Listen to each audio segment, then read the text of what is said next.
All right, welcome to the Unnamed Cybersecurity Podcast. We have a special guest. I'm in a special location. Matt is too. He looks like he's actually in the airplane right now, but he's not. I'm in the cockpit. I'm flying this thing. Yeah, we don't trust Matt to fly, so we're going to leave that alone. We have a special guest with us, Nick. Nick is from a company, Total. Say hi, Nick. Hey, guys. Thanks for having me. Hey, Nick. I was hoping he was going to say hi, Nick. So Nick is joining us today because he is an expert in responding to basically cyber incidents, right? That's would that? Yeah, absolutely. We do it every day here. So we want to talk about McLaren Health today. They're a large hospital in Michigan. They have 13 locations. They actually do health insurance as well. And they, outside of Michigan, I think they cover Indiana and Ohio a little bit for that. And for the second time in 2 years, they've been hit with a cyber attack. Last year, LV or Black Hat hit them and exfiltrated, I think like 2 terabytes of data. It affected 2.5 million people. And they just had started sending out the notifications of those people getting their data lost when they got hit with ransomware again a week ago or last week, and they're still down. People can't get cancer treatments. They can't get their labs. They can't even get anything. Like getting a drug takes hours because they have to do all this by hand. So what we want to talk about today is like, what does that look like for your business? And what are some of the things that we can do to make sure that, at least hopefully make sure that this doesn't happen to you? But if you do get hit with ransomware, what are the things that we can do to make sure that we limit that impact so that your business isn't completely different? Because these people that go to McLaren, and this is terrible. And this is all over the state of Michigan right now. Wow. So lightning does strike twice, huh? Yeah, apparently they didn't shore up their defenses before in that year since they got hit before. So Nick, what do you think is what do you think is maybe like the top 2 or 3 things that a small business can really do to kind of minimize the risk of ransomware taking their business down completely? Yeah, well, I want to start by talking about small businesses. Anyone can be impacted by ransomware. I've seen even a 3-person construction company targeted with one of the most complicated strains of ransomware I've seen. So it doesn't matter the size of business, even if you are a large hospital chain or if you're a small construction company without HIPAA information, you can still be targeted. I think the first thing to think about is, what are you defending against? In something like a hospital, you're really protecting your data, your customer data, because that's HIPAA information, that's sensitive data that even if your systems don't get ransomware, and if the data gets out, you're still dealing with double extortion ransomware. Which this would be a good time to cover different types of ransomware. Single extortion is encrypting your data and loss of business. Double extortion is encrypting and stealing data and then threatening the company with releasing the data. That's the most common we see nowadays. And then triple extortion is encrypting the data, stealing the data, threatening the company, but then also grabbing that data and sending it to the end users whose data belongs to them and saying, hey, this company lost your data. What are you going to do to keep it from getting out? So in order to protect against those, the first single extortion ransomware is endpoint detection, SIM, keeping an eye on your devices and having preventions in place. So even if there is a weak link, even if someone downloads a strain, it can prevent it before it gets out of hand. Preventions against lateral movement is a really good one of those. Ransomware is only really effective if it gets through the whole network. Double extortion, you want to keep an eye on data exfiltration. So a lot of that is securing your shared drives, locking down your network, restricting permissions and access to various types of data. So that way, a front desk user who's checking patients in can't access the same patient data that, let's say, their primary care provider would. Making sure that you have those walls up in place so it can't get out of control like these guys did. And then those same protections can apply to triple extortion as well. Does it ever amaze you how companies can just have like 6 terabytes of information exfiltrated and they don't notice that it's happening? It amazes me, but there's a lot of ways to do it completely under the radar. Yeah. For example, exfiltration over I'm forgetting it. Exfiltration. You can get a DNS request and exfiltrate data over DNS. It takes a very long time, Yeah. but you can fly under the radar with that. 53 and bytes at a time. Yeah, exactly. It takes a very long time, but that's going to get around firewalls. It's going to evade a lot of primary detections. If you have a SOC service that's not looking for these spikes in activity, it can evade that as well. So there's a lot of ways to exfiltrate data completely under the radar, rather than just grabbing a flash drive running out sort of thing. Well, what's interesting was Change Healthcare. I think it was 6 terabytes. It was only like 9 days. Wow, that is impressive. That's so than most internet speeds. Dude, they just That one they wasn't just, DNS. Yeah, they didn't do the quiet approach. They just said, you know what, we're just going to try the loud approach, and we're going to see if we get stopped. And they just didn't put a stop. vacuum in. Yeah, but that seems to be a major problem. Is like they don't. It They don't happens see all the the, time, Chris. I actually got a call years ago. I got a call from a. We actually got a letter from the movie companies because one of the sites had become a primary download site for a movie that was coming out, because they had just upgraded to gigabit internet, and somebody decided they were going to download that movie with a peer-to-peer tool, and then they became the site. Pretty good when the movie companies come knocking at the door too. Yeah, I mean, you also expose the business too to being Absolutely. sued for that'd be like a DMCA thing. But what about? So Nick, what about from an endpoint? You talked about a little bit about endpoint protection, EDR. When you talk about lateral movement, we need to break this down a little bit more for an audience that's like business owners and things like that. So you want to break down lateral movement in just like fifth grader terms? Sure. I'm in an office right now. I have computers to the left and the right of me. And in a typical office space, you're in a local network. You have one public IP address that reaches out to the public network. So it doesn't matter if I'm on this computer right here or if I'm on my computer I'm on right now, they're still going to be reaching out through the same public IP address. Now, all these computers talk to each other. They send data to each other in a typical office space network. Lateral movement is once you entrance that network, once you get in that public IP, you get past the firewall, then you can move around to the devices internally.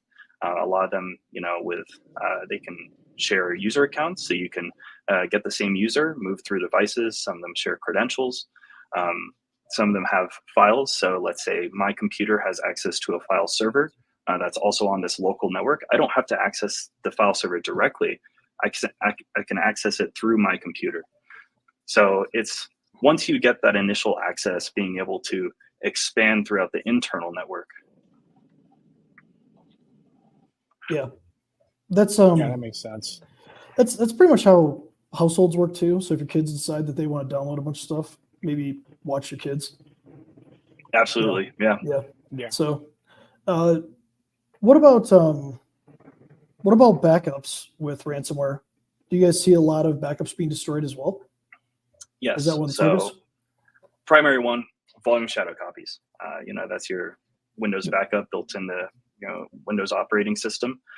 It's very easy. It takes one command to destroy all of your Windows backups and your volume shadow copies. So that's one of the primary indicators. And sometimes they won't even delete them. Sometimes they'll just shrink the storage space to 1%. So that way none of the backups are actually useful, and you can evade detections for deletion that way. So you have to get creative with how you're looking at deleting the volume shadow copies. But destroying backups, I would say, is much less common than it used to be.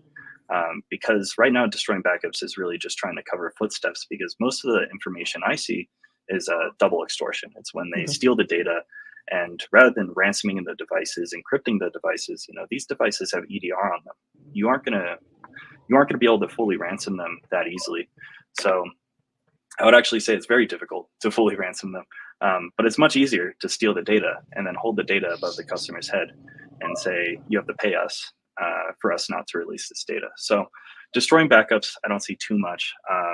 Big one to bring up, though, is ransom cloud activity. So that's SharePoint and OneDrive. SharePoint and OneDrive has a limited amount of overwrites and ways that you can revert a file. and I forget what the exact number is, but what threat actors will do is they'll go into the SharePoint, they'll download all the content, and then they'll overwrite that SharePoint 1,000 times.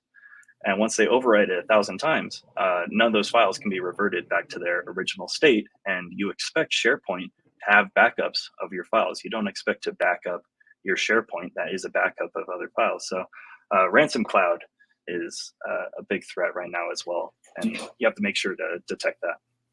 Do you see that in Google Workspace too? Does that have a similar flaw that I could have happen? I have not seen it with Google Workspace, but I'm sure the same technique can be applied there.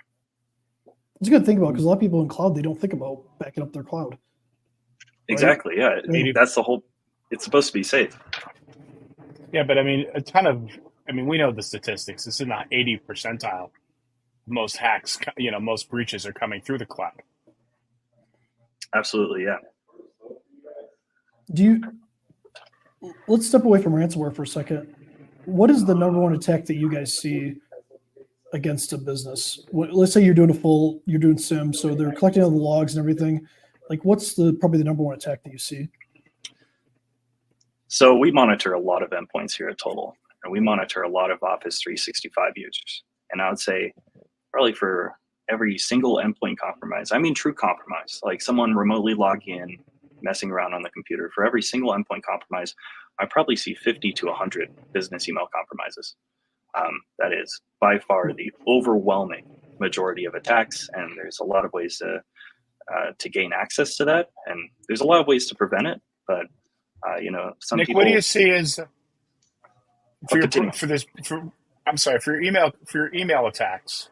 What are you seeing as the number one way, or the number one methodology that these guys are going through? Are they using sophisticated tools? Are they using, how are they doing about it? Overall, phishing, sending out a link saying, "Hey, these are the promotions for 2025. Access this file," and you want to see if you're on that list. So you click that link, and it says, in order to access this file, you have to log into Microsoft. Since you're in a rush to see how much you're getting promoted and your pay raised, you don't look at the URL and see that it's actually a fake Microsoft logon page. Enter in your credentials, and then those credentials are typically saved for a little bit later for when someone physically or virtually, I suppose, but accesses that mailbox and then starts performing actions. And I could get into the actions part too if you want to talk about those. I think we might give heart attacks out if we keep going deeper on the actions part. Like, we might scare people into that Yeah, just a little bit, right? So what That one. I'm sorry, Chris, but I want to get back to one thing that Nick said. Nick, if you had to pick something, especially with the email compromise, what would be the number one thing that businesses should be doing to harden their email? Multi-factor authentication. It's being someone that can see both sides. I can see customers that have MFA and customers that don't. And it is a massive difference in the amount of compromises. It's very effective. Matt, you're supposed to turn MFA on, dude. You can't use the same password everywhere. You do realize that, right? It's really disappointing. Is that why I keep getting hacked? Probably. Matt, your password has been Chris Burns. Is awesome. 1, 2, 3. Yeah. 1, 2, 3, 1, 2, 3. Let's keep it that way. Let's not go anywhere else with that. So, Exclamation point. Nick, do you have anything else, like tips or something that you want to kind of say? Or Yeah, keep an eye on your employees' inbox rules. That's the main indicator. It's a very obvious catch-all. What the threat actors will primarily do is they're going to keep an eye on the emails and watch the conversations. And then when the conversation is talking about billing at some point, that construction company is a great example. They're going to send over an invoice. Construction companies pay a ton of invoices. They build a forwarding rule to just put it to the RSS feeds folder on your Outlook. Everyone has an RSS feeds folder. Probably most people don't know that there's an RSS feeds folder there, and that's why threat actors use it. So they forward the legitimate email over there. They scrape it. They change the bank account routing numbers, the PayPal address, wherever the invoice is going, and then they send it from a spoofed email address that's just maybe a little bit different than the original one. And then that way, it's within that 5-minute window. The customer can even call the construction company and say, hey, did you just send me this email? They're like, yeah, I did. You're good to send it. And then they send the money, and we see some very large amounts of funds being stolen just with that simple tactic. So keep an eye on inbox rules. I know we monitor the inbox rules, and it's funny because for some reason we have a lot of users who just create inbox rules, but we get the alert, and then we have to look at it and everything like that. But there's one person one day made like 25 inbox rules, and it wasn't an attack. They just literally got bored one day and wanted to put all their mail into folders. And it was just like ticket, case, and I'm like, dude, what are you doing? So, but I'm that user. Yeah, are you? I probably have like 30 or 40 of them. Oh man, that's funny. But yeah, it was funny because we see all the cases, we see all the alerts and stuff like that. But to your point, that's what we see. We see too the same thing. BC seems to be the thing that just gets everybody. Like even the ones that are bypassing MFA at this point, like the adversary in the middle attacks. Like we're seeing a lot more of those recently. It's been like a big uptick. Yeah, I'm seeing a ton of those too. So I was gonna say, for everybody out there, adversary in the middle is the page that Nick talked about that you can go to log into. It's running through, let's just say, another server, and when you type your credentials in there, it steals your credentials. But then when you put your MFA in, it then steals the session token on the way back, and then they can use that to log into your accounts. This is basically the premise of that, and it does so they could be anywhere in the world and just log into your account. And that's mostly what we've seen for phishing lately anyway. It's been a little bit more sophisticated like that. So you got to keep an eye out on that. Train users, I would think, would probably be something you'd want to. Yeah, train users and run fake phishing attacks. Test them. Train your users, see if the training stuck. Over here at Total, we're a security company, and we still run internal phishing attacks on our employees. And it's a really good litmus test, making sure the training did stick and it did work. You can tell if the training worked pretty clearly by running a phishing attack test before and then after. I can tell you how to seriously take security, because I'm at the same building right now. I'm at Total, and I walked in. I got buzzed into the door. I walked in, and we were trying to get the elevator. You can't use the elevator without badging in, and then you turn around and realize you shut the door and you can't get out without badging out.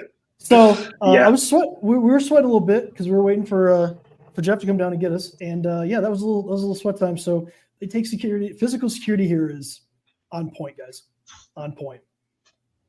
Yeah, it takes 3 badges to get to my desk. Not a bad thing unless you're carrying 2 plates of food or something, but it's worth it.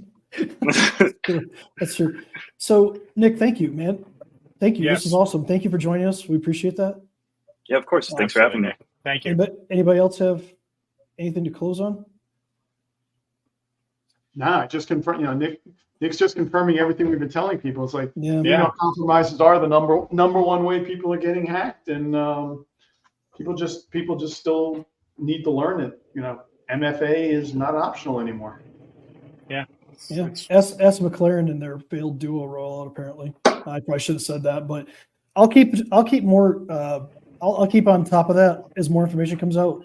The one thing I want to kind of end with on that note is Michigan doesn't have a breach notification law, and I'm going to try to figure out how we can force that to change, because there is no notifications. There's been so much silence in this, and people don't know what's happening with their data, and it's sad that there's no force. It's a shame. The crazy part, Chris, is everybody who's outside of Michigan who has an outside Michigan address will be notified because their states have breach notification laws. I love Maine's breach notification thing. You can just go there and see every letter that's sent out. You can see it verbatim. So I never thought I'd say this in life, but they need to copy Maine. Of all states, Maine would be the one. Maine, I think Maryland's going pretty robust too. Vacation Land USA, Maine. Yeah, there you go. So, Nick, again, thank you for joining us. Hey, everybody. Thank you, Nick. Stay cyber safe, and we'll talk to you next week. Thanks, guys. Thanks, guys.